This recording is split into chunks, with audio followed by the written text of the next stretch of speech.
डिंडौरी जिले के तहसील और जनपद मुख्यालय बजाग में कांग्रेस के बैनर तले क्षेत्रीय विधायक ओमकार मरकाम के मार्गदर्शन और लोकेश पटेरिया के नेतृत्व में विशाल धरना प्रदर्शन किसानों और मजदूरों के समर्थन में किया गया, जिसमें इलाके के चाहने वाले और कांग्रेस पार्टी के कार्यकर्ताओं के अलावा हजारों की संख्या में किसान और मजदूर शामिल हुए। बता दें कि धरना प्रदर्शन में कांग्रेस ने पिछले पखवाड़े में क्षेत्र में हुई बेमौसम बारिश और ओलावृष्टि से प्रभावित किसानों के फसल के नुकसान का 100% मुआवजा किसानों को देने की मांग की है। वहीं मनरेगा में मजदूरी और महंगाई पर निशाना साधा गया। वहीं मंच से ऐलान भी किया गया कि यदि हमारी सरकार बनती है तो 500 रुपए में गैस सिलेंडर और बहनों को 15 रुपए प्रति माह दिया जाएगा। विधायक ओमकार मरकाम के साथ कांग्रेस पार्टी के समस्त कार्यकर्ताओं ने महामहिम राष्ट्रपति के नाम से तहसीलदार बजाग को अपनी मांगों का ज्ञापन भी सौंपा।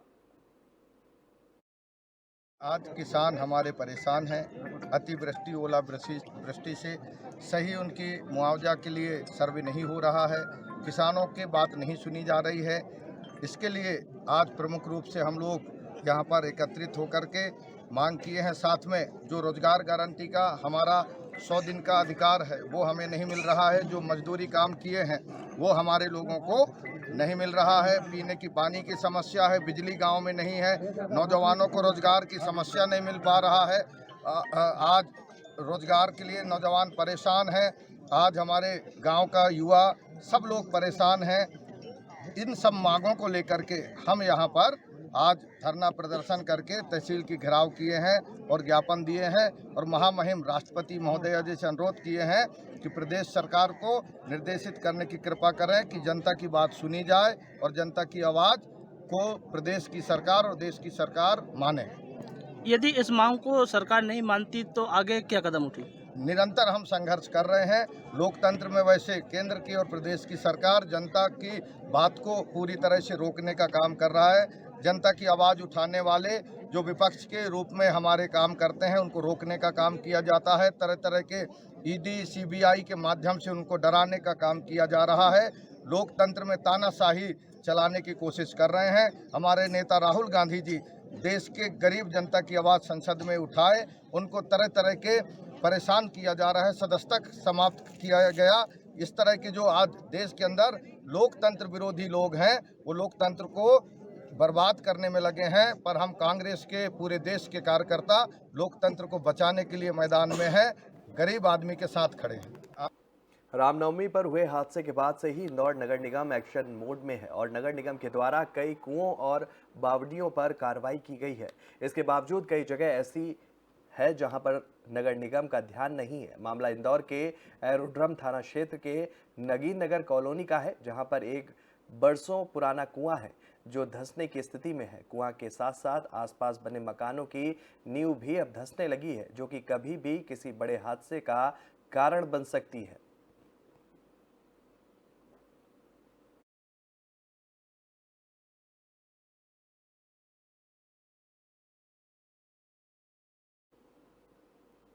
भोजपुर इलाके के गेहूं खेड़ा में खड़ी फसल में आग लग गई, जिसमें 150 एकड़ की फसल जलने का अनुमान जताया जा रहा है। इस दौरान घटनास्थल पर एसडीएम और तहसीलदार पहुंचे। वहीं फायर ब्रिगेड की मदद से आग पर काबू पाया जा सका। नायब तहसीलदार का कहना है कि पटवारी राजस्व निरीक्षक को भेजकर सर्वे किया जाएगा और उसके मुताबिक मुआवजा भी दिया जाएगा। बता दें कि भोजपुर ग्रामीण इलाकों में लगातार आगजनी की घटना से करोड़ों रुपए की फसल जलकर खाक हुई है। लगातार एक हफ्ते में 8 से 10 जगह खड़ी फसल में आग लगी है। वहीं आग लगने के कारण अज्ञात बताए जा रहे हैं। एक हफ्ते से भोजपुर क्षेत्र के कई ग्रामीण अंचल एरियो में गेहूं की खड़ी फसल में अज्ञात कारणों से आग लगने की घटना को बता रहे हैं और लाखों रुपए की फसल जलकर खाक होने की बात भी कह रहे हैं। उसी खड़ी फसल में आज गेहूं खेड़ा भोजपुर रोड के पास गेहूं की खड़ी फसल 150 एकड़ में अज्ञात कारणों से आग लगी, जिसमें लाखों रुपए का नुकसान बताया जा रहा है। फायर ब्रिगेड की मदद से आग पर काबू पाया गया है। घटनास्थल पर एसडीएम प्रमोद गुर्जर, नायब तहसीलदार सहित ग्रामीण पहुंचे। किसान जोगिंदर सिंह, गौरी शंकर, विष्णु भी मौजूद रहे। आग का तो अज्ञात कारण है। आग का तो कोई अभी जानकारी है नहीं कैसे लगी है, लेकिन लगभग नुकसान काफ़ी बड़ा हो चुका है। कितना नुकसान हुआ है? 150 एकड़ के लगभग आग जमी का नुकसान हुआ है। तो इसमें मतलब काबू कैसे पाया आग पे? कुछ ग्रामीणों की मददों से आगू पाया है इसमें आग पे काबू, और फायर ब्रिगेड भी आई है, कुछ थोड़ा सा लेट है लेकिन। कितनी फायर ब्रिगेड आ गई? फायर ब्रिगेड तो मंडीदीप से आते आते 4 हो गई है आने तक को। तो यहाँ अब्दुल्लागंज में कोई व्यवस्था नहीं है फायर अब्दुल्लागंज ब्रिगेड? में फायर ब्रिगेड है, लेकिन वो उसका टैंक छोटे होने के कारण से वो आग पे काबू पाने में असक्षम है। ये आग का तो और बढ़ते हैं अगली खबर की तरफ। भिंड में SP Shailendra Singh Chauhan, additional SP Kamlesh Kumar के निर्देशन में और डीएसपी अरविंद शाह के मार्गदर्शन में भरौली थाना प्रभारी अनीता गुर्जर और उनकी टीम ने हत्या के 2 आरोपियों को 18 घंटे में गिरफ्तार कर लिया। फरियादी कप्तान सिंह की रिपोर्ट पर कुलदीप यादव की हत्या का मामला दर्ज किया गया था। मामले की गंभीरता को देखते हुए भरौली थाना प्रभारी और टीम ने स्थानीय मुखबिर की सूचना पर उमरी के लिए थाना प्रभारी टीम के साथ वो रवाना हुए। उमरी में पाडरी बाबा के मंदिर के पास रोड पर 2 लड़के मुंह बांधे जा रहे थे, जिनकी घेराबंदी कर हिरासत में लेकर पूछताछ की गई तो दोनों ने बताया कि कुलदीप यादव का उनकी बहन से प्रेम प्रसंग चल रहा था और वो उससे बातचीत करता था, जिसके चलते उन्होंने कुलदीप को कई बार बात करने से मना किया था, लेकिन वो नहीं माना। इसलिए उन दोनों ने कुलदीप की गला काट कर हत्या कर दी। पुलिस ने दोनों आरोपियों को गिरफ्तार कर उनके खिलाफ हत्या का मामला दर्ज कर लिया है। दोनों आरोपियों में से एक आरोपी नाबालिग बताया जा रहा है। को एक घटना घटित हुई थी जिसमें कृष्ण कुलदीप यादव की हत्या हो गई थी और जिसमें हत्या का प्रकरण पंजीबद्ध किया जाकर डीएसपी हेडक्वार्टर थाना प्रभारी भरौली की पूरी टीम के द्वारा इसमें अथक प्रयास करके और इस घटना का खुलासा किया गया।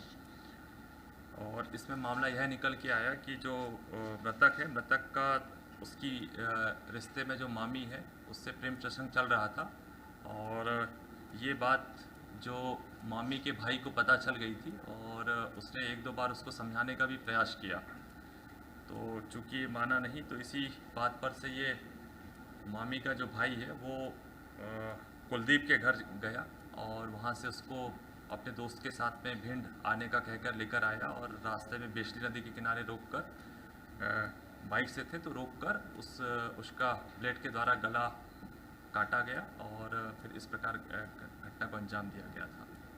सर, जो आरोपी हैं क्या उम्र है इनकी? एक इसमें नाबालिग है और एक बालिग आरोपी है। क्या करते हैं आरोपी? आरोपी मजदूरी ही करते। मामा का भी रोल है इसमें? कुछ मामा का भी कोई सार मिल रहा है? नहीं, मामा का इसमें कोई ऐसा रोल नहीं। बेमित्रा में 2 पक्षों में खूनी संघर्ष हुआ, जिसमें एक की मौत हुई तो वहीं 4 लोग घायल हो गए। साथ ही पुलिस अधिकारी को भी चोट आई है। पूरा मामला बेमित्रा जिले के अंतर्गत आने वाले साजा थाना इलाके के बिरनपुर गांव का है, जहां पर स्कूल से लौट रहे स्कूली बच्चे ने दूसरे बच्चे को अपने साइकिल से कट मार दिया, जिसके चलते बच्चों के बीच विवाद हो गया। बच्चों का विवाद इतना बढ़ा कि इसमें बड़े भी शामिल हो गए और 2 पक्षों में जमकर खूनी संघर्ष हो गया, जिसके चलते एक 23 वर्षीय युवक ईश्वर साहू की मौत हो गई। वहीं 4 लोग गंभीर रूप से घायल हैं। जैसे ही 2 पक्षों में विवाद की जानकारी मिली, साजा थाने के उप निरीक्षक BR ठाकुर भी अपने दलबल के साथ मौके पर पहुंचे, लेकिन ग्रामीणों ने उन पर भी हमला कर दिया, जिसके चलते वह गंभीर रूप से घायल हो गए और उन्हें साजा सामुदायिक स्वास्थ्य केंद्र लाया गया, जहां उनका इलाज जारी है। वहीं आक्रोशित भीड़ ने गांव में एक पिकअप वाहन को भी जला दिया, जिसके चलते गांव में अभी भी भारी आक्रोश बना हुआ है। गांव में शांति हो इसलिए आईजी सहित आसपास के पुलिस बलों को गांव में बुला लिया गया है। साथ ही धारा 144 भी लागू कर दी गई है और लोगों को समझाया बुझाया जा रहा है।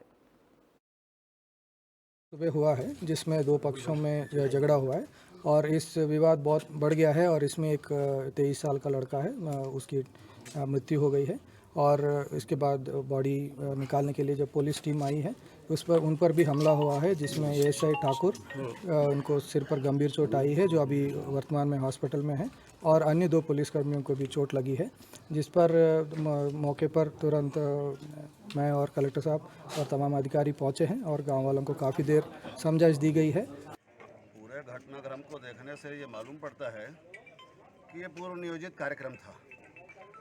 जानबूझ करके एक स्कूल पढ़ने वाला 7वीं 8वीं का बालक उसको घेर करके योजनाबद्ध तरीके से मारना, उसके हाथ में चोट आई है और फिर ये बताया कि एक कबाड़ी है, कबाड़ बेचने वाला वो छोटा सा बच्चा बताया कि जब मेरे को मारा कहे तो उसको 500 रुपये कबाड़ी ने दिया कि और 2-3 लोगों ने कहा कि ऐसा नहीं ऐसा मार, अभी घटना लगभग कंट्रोल पर है और ये घटना सुबह बच्चों के आपस में विवाद और साइकिल में गिरने के से शुरुआत हुई थी और उसको लेकर गांव में दो पक्ष में विवाद हुआ था और चौराहे पे ये हल बैठे थे कि इसको हल किया जाए और क्यों विवाद हुआ, क्या हुआ करके बच्चों से शुरुआत हुई और बड़े तक पहुंची और उसमें वाद विवाद हुआ और इसमें से एक पक्ष का एक की चोट लगी और उसमें गंभीर चोट होने के कारण हो सकता।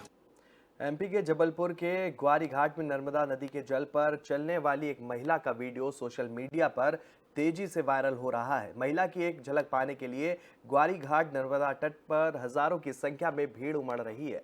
पिछले कई दिनों से महिला तिलवारा घाट सहित ग्वारी घाट कई घाटों पर देखी जा रही है।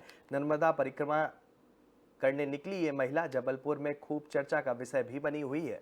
बुजुर्ग महिला का नर्मदा नदी के जल पर चलने का एक वीडियो सोशल मीडिया पर वायरल होने के बाद लोग उसे देवी नर्मदा का रूप मान रहे हैं और इसे आस्था कहें या अंधविश्वास की हजारों की संख्या में लोग उसे देखने के लिए ग्वारी घाट जा रहे हैं। सोशल मीडिया पर वायरल होने वाली ये महिला लोगों को आशीर्वाद और उनकी प्रार्थना भी नर्मदा से कर रही है। ग्वारी घाट पर भीड़ देखकर पुलिस ने भी मोर्चा संभाल लिया और महिला का नाम ज्योतिबाई रघुवंशी कल्लू खापा पिपरिया जिला होशंगाबाद की रहने वाली बताया गया है। बताया जाता है कि ज्योतिबाई के बेटे रमन सिंह ने कल्लू खापा थापा में 9 मई 2022 को अपनी मां की गुमशुदगी की रिपोर्ट दर्ज कराई थी। बेटे ने रिपोर्ट में बताया कि उसकी मां 5 साल से मानसिक बीमारी से ग्रसित है। महिला के बेटे की शिकायत पर होशंगाबाद पुलिस महिला की तलाश कर रही है। इधर जबलपुर की पुलिस महिला से पूछताछ करने के बजाय उसकी पूजा पाठ करने में लगी हुई है।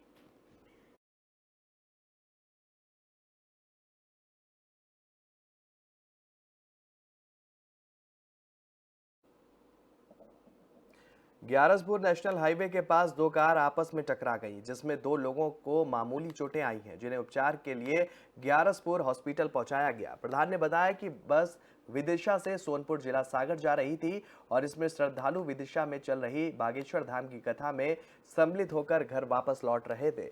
गाड़ी में 6 महिलाएं 4 पुरुष सवार थे।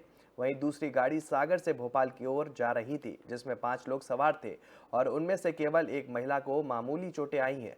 टक्कर इतनी भीषण थी कि गाड़ियों के आगे का हिस्सा क्षतिग्रस्त हो गया। वहीं दूसरी गाड़ी 100 मीटर की दूरी पर जाकर खेत में गिरी और इस गाड़ी में 5 लोग सवार थे, जो कि भोपाल के निवासी बताए जा रहे हैं। वहीं पुलिस मामले की जांच में जुट गई है।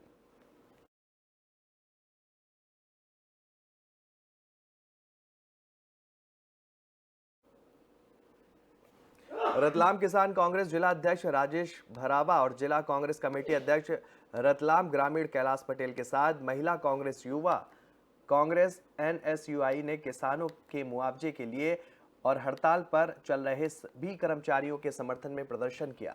विगत दिनों में भारी ओलावृष्टि और बारिश के कारण किसानों की फसल बहुत अधिक खराब हुई थी, जिसको लेकर किसानों को फसल का मुआवजा दिया जाने की मांग भी की गई।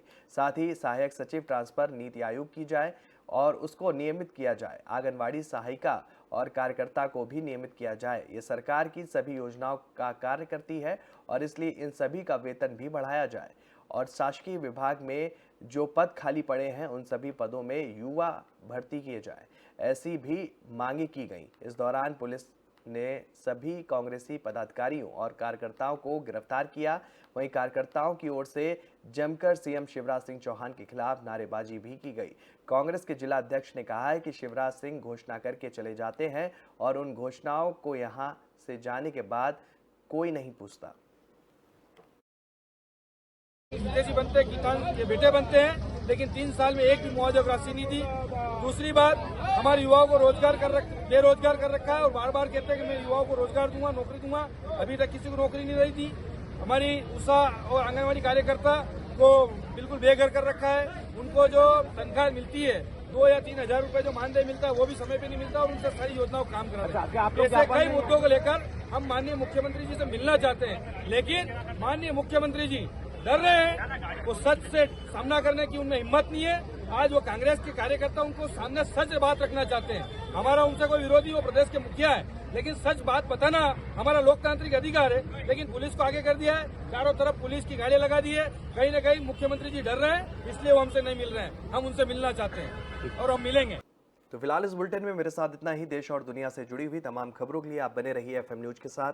नमस्कार।